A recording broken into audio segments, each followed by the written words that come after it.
예, 장관님. 국토교통부는 매년 전세버스 운수사업자의 경영 및 서비스 평가를 담당하는 주무부처입니다. 알고 계시죠? 예. 예. 그런데 정부 지원금 부정수급 업체가 경영 서비스 평가 중에 행정처분 분야에서 1등급을 받는 총극이 벌어졌습니다. 이런 모순적인 평가 결과가 나온 이유는 행정처분 분야의 경우 여객운수사업법에 따른 행정처분만 반영하기 때문에 그렇습니다. 이런 폐단을 없애려면요, 여객운수 사업뿐만이 아니라 고용노동부 등 타 부처의 행정처분도 적극 반영해야 합니다.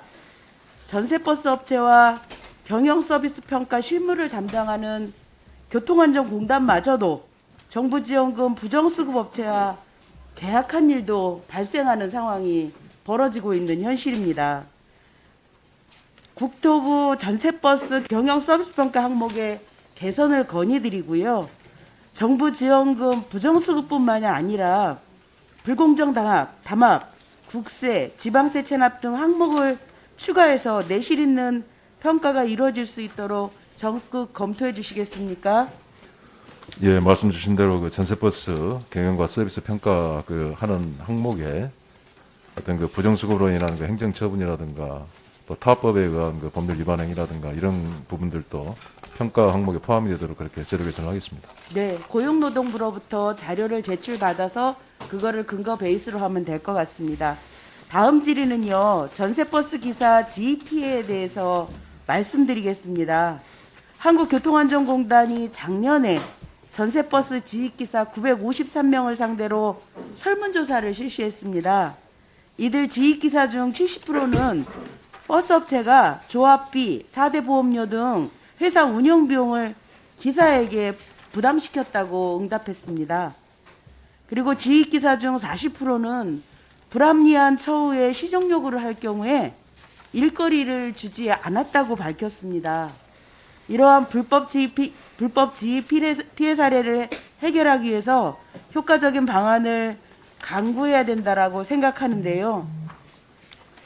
장관님 생각은 어떠십니까? 예, 뭐 그렇지 않아도 뭐 전세버스 그 운영과 관련된 제도 개선 방안을 정부에서 지금 검토 중에 있고요. 거의 막바지 그 단계에 있습니다. 그래서 운수 종사자의 권리를 보호하는 문제, 거래구조의 투명성 그 확보를 하는 문제, 그다음에 소비자 보호, 안전관리하는 쪽으로 지금 개선안이 지금 어느 정도 마지막 단계에 있기 때문에 네. 의원님과 함께 그 보고드리고 네. 상의하는 그런 기회를 갖도록 하겠습니다. 네. 예, 장관님께서도 잘 아시다시피 기사님들이 전세버스를 운영하는 데는 기본적으로 두 가지가 필요한 게 있습니다. 이른바 이제 영업용 넘버 하나 하고요. 안정적인 영업 물량을 보유하고 있어야 됩니다. 국토부는 인정하고 있지 않지만 넘버가 업체들에 의해 거래되는 것도 잘 알고 계시죠? 그리고 그것뿐만이 아니라 한정된 물량을 모두 전세버스 업체들이 쥐고 있다는 게 큰 문제가 되는 겁니다. 그래서 안정적인 자금력과 영업 능력이 없는 전세버스 기사 입장에서는요, 이 버스가 뭐 대략 1억 5천 정도 이렇게 가잖아요.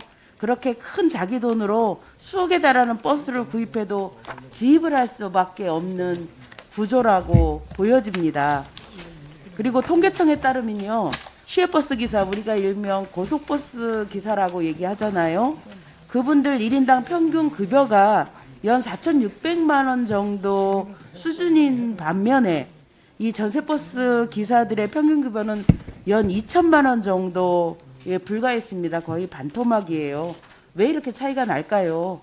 정답은 하나입니다. 전세버스 기사들은 매달 수백만 원에 달하는 차량 할부 대금을 내는과 동시에 난바비와 그다음에 회사가 부담해야 될 보험료, 조합 공제비까지 모두 다 부담하기 때문입니다.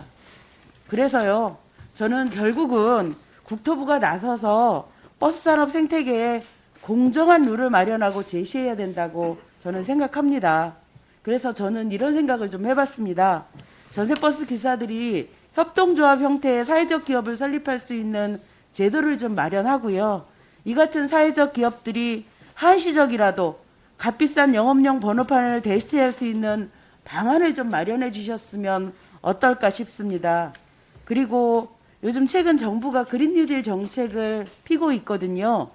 그래서 이들 사회적 운수 기업들이 전기나 수소버스를 운행하는 경우에 비교적 안정적인 공공기관 통근 물량을 우선 제공할 수 있는 방안을 고민해 주시는 것도 하나의 방편이라고 생각합니다. 국토교통부와 공공기관은 그야말로 산업 생태계의 롤메이커입니다. 영세한 전세버스 기사들이 더 이상 지휘 피해를 받지 않도록 최선을 다해 주시기 바라며, 아까 장관님께서 준비하고 계시다는 의견에 덧붙여서 제가 드린 이 안이 좀 검토될 수 있는지 한번 확인해 봐 주시겠습니까? 예, 그렇게 하겠습니다. 좋은 제안을 해주셨기 때문에 그것까지 합쳐서 함께 포함해서 검토하도록 하고요. 기본적으로는 공급 과잉 상태에서 이런 문제들이 초래하는 것 같습니다. 종합적으로 의원님 지적하신 사항 포함해서 제도 개선을 검토하겠습니다. 네, 질의 마치겠습니다.